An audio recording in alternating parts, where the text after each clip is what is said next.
Al hablar de los tercios de Flandes, muchas veces olvidamos que eran personas con una vida cotidiana y una rutina. Muchas veces nos centramos en sus batallas, en los reyes o en las consecuencias que tuvieron sus actuaciones. En el vídeo de hoy vamos a ver cómo era su vida diaria, su rutina, principalmente el alojamiento y su comida. En caso de que se cumpliesen sus necesidades básicas de alojamiento y alimentación, que pocas veces se cumplían, disponían de un tiempo considerable. En aquel momento, las maniobras no iban más allá de escaramuzas y no se prestaba atención a desfiles ni parecidos. Las prácticas de tiro, debido a la escasez de pólvora y balas, no eran frecuentes. Además, cada soldado pagaba su propia pólvora y sus balas. Por otro lado, sí se dedicaba tiempo a la instrucción y al entrenamiento, como los movimientos necesarios para cargar el arma. La práctica más común era la cohesión de grupo, se buscaba que cada uno conociera bien su puesto y sus funciones. Cuestiones como la disciplina, el orden y el decoro eran muy diferentes a como lo podemos entender en la actualidad. Aunque ya comienzan a aparecer los primeros uniformes, no tenía gran importancia el aspecto de la tropa. Los oficiales no recriminaban a sus soldados si iban más o menos limpios. Al no tener que dedicar tiempo a su higiene, eso hacía que disponieran de un mayor tiempo. Todo eso solía ser invertido en el juego y actividades lucrativas de dudosa utilidad, siendo esto un atractivo de la vida militar.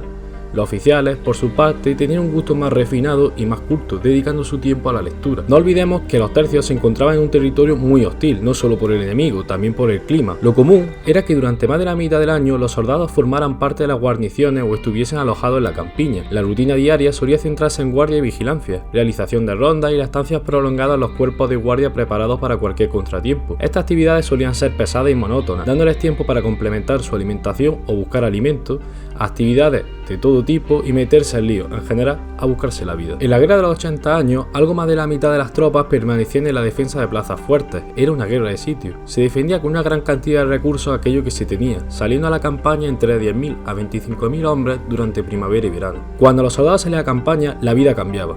La vida de la tropa en campaña era una putada para el soldado raso. Los infantes actuaban como zapadores. Exigencia propia de una guerra de sitio, creando trincheras y zanjas para la defensa, abrir ataques a las plazas, preparar el terreno para la artillería, todo ello bajo el ataque de la artillería y mosquetes enemigos. El desgaste físico y mental era elevado. Muchos se veían afectados por enfermedades físicas y mentales, de ahí que esa inactividad durante los periodos estivales, como el invierno, sea tan importante porque la tropa podía descansar ante el desgaste de la campaña. La rutina del soldado dependía en numerosas ocasiones de si se encontraba en campaña o no. El ejército era el lugar de crear estrechas amistades que también fueron potenciadas por la corona, pues la corona sacaba rendimiento de estas, ya que se encontraba un grupo cohesionado y un grupo que podía dormir juntos ahorrando espacio de alojamiento, podían compartir comida, podían compartir utensilios para prepararse la comida, es decir, hacer una vida de compañeros que era un beneficio total para los soldados y para la corona. Por ello, muchos soldados ponían a sus compañeros como testamentarios. En este vídeo nos vamos a centrar en dos aspectos básicos que todo ejército debía tener bajo control: la alimentación y el alojamiento. En este caso vamos a tratar lo que pasó con los tercios de Flandes. Durante la Edad Moderna, la alimentación y el alojamiento fue uno de los principales problemas que tuvieron que asumir los estados modernos. Suministrar y asegurar un flujo constante de comida era vital para evitar cualquier tipo de amotinamiento, deserción o que se saquease un pueblo o una ciudad para luchar contra la carestía que sufría la tropa.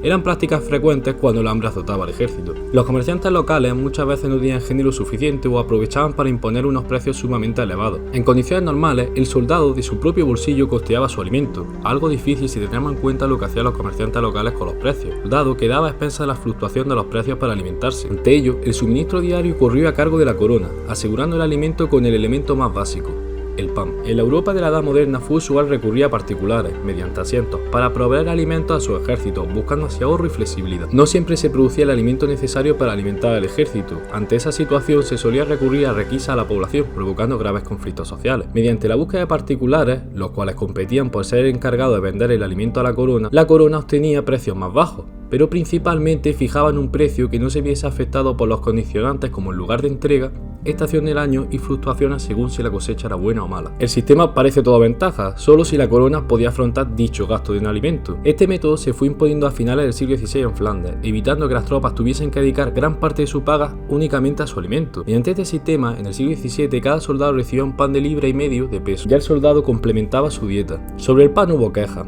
El pan de Flandes era un pan con centeno y trigo, algo que no gustaba a los soldados pertenecientes a la península ibérica y a la península itálica, acostumbrados a esto a un pan de trigo completamente. El pan proporcionado también podía ser un elemento de fraude.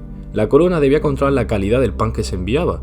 pues hacía uso de harina en mal estado, grano en mal estado o que estuviesen huecos por dentro, enriqueciéndose así el empresario. También podría arruinarse si la cosecha era muy mala. El empresario compraría el trigo muy alto y vendería el pan a la corona muy bajo, lo que supondría el quiebre de su negocio. ¿Qué pasaba si el sistema fallaba? Es decir, que la corona no tenía los recursos suficientes para pagar a los particulares que le proporcionaban el alimento. En 1659, Felipe IV no pudo hacer frente al pago del suministro de pan. Ante la ausencia de alimento, morirían de hambre las tropas o desertarían, o saquearían el pueblo y la ciudad más cercana, teniendo terribles consecuencias sobre la población. Ante esta situación, además de numerosos motivos, pero uno, el mal estado del ejército, se optó ese mismo año de 1659 a firmar la paz de los Pirineos con Luis XIV. Una vez hemos tratado la cuestión del alimento, donde hemos explicado el pan de munición o pan de cada día, ese pan diario que se le daba a la tropa, el segundo gran problema que debemos abordar era el alojamiento. La cuestión del alojamiento ha sido uno de los grandes problemas de los ejércitos durante la historia. Con el alargamiento de los conflictos y una mayor dimensión de los ejércitos, sumando a la inexistencia de cuarteles generales, nuevamente el problema recaerá sobre la población. La población de Flandes y Milán se encontraba acostumbrada al trasiego de tropas constantes. Tenían numerosos arreglos con la corona para que este fuese lo menos dañino posible. En la Edad Moderna, los soldados poseían el derecho de recibir gratuitamente por parte de la población el llamado alojamiento ordinario. El alojamiento ordinario, en el caso castellano, consistía en cama, luz, sal, vinagre, mesa y manteles, y preparación de la comida que el soldado comprase o le diese a la corona. Claramente, esto provocaba discordia entre la población. Suponía alojar en tu propia casa a alguien de fuera. No existía la infraestructura necesaria para alojar a los ejércitos. Se solía buscar edificios apropiados para ello o edificios vacíos, algo complicado. Las ciudades fueron espacios con mejor capacidad de alojar a las tropas frente a los pueblos pequeños. Generalmente, la ciudad alojaba a las tropas, siendo algo problemático en periodos invernales o en largos periodos de tiempo. En Flandes, el método tradicional de alojamiento tardó en cambiar. El archiduque Alberto, en el siglo XVII, en la guerra contra las Provincias Unidas, intentó buscar un punto que fuera conveniente para el súbdito y para el soldado. Muchas ciudades pagaban a la corona para evitar alojar tropas. Existían ciudades con privilegios que le permitían rechazar el alojamiento de las tropas en la ciudad.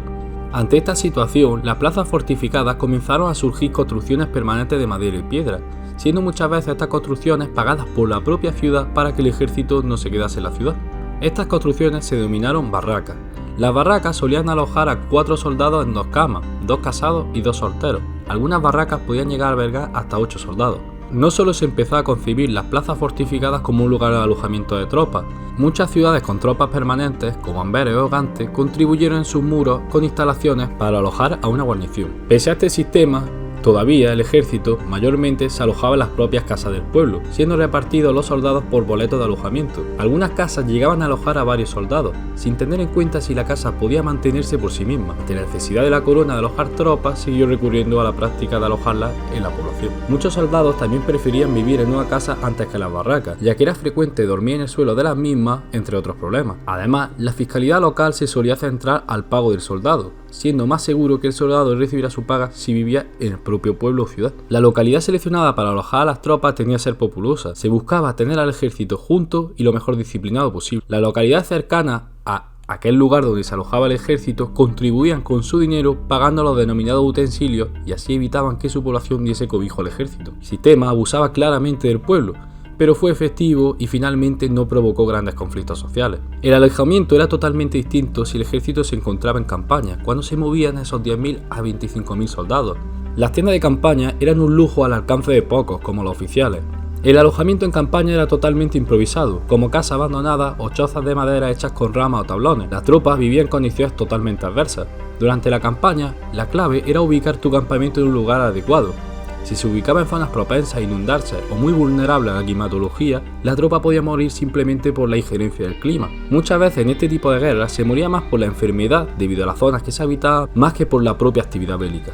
A ese clima adverso también se le sumaba que la alimentación no era precisamente buena. El soldado tenía garantizado, en teoría, el pan de munición, es decir, un pan al día y a saber de qué calidad. A grandes rasgos, esta podía ser la vida que tendría que afrontar un soldado cuando iba a Flandes. También hemos dejado otras cuestiones aparte, como la gente que acompañaba al soldado, que no le llegase la paga, o los amotinamientos, cosas que veremos en próximos vídeos.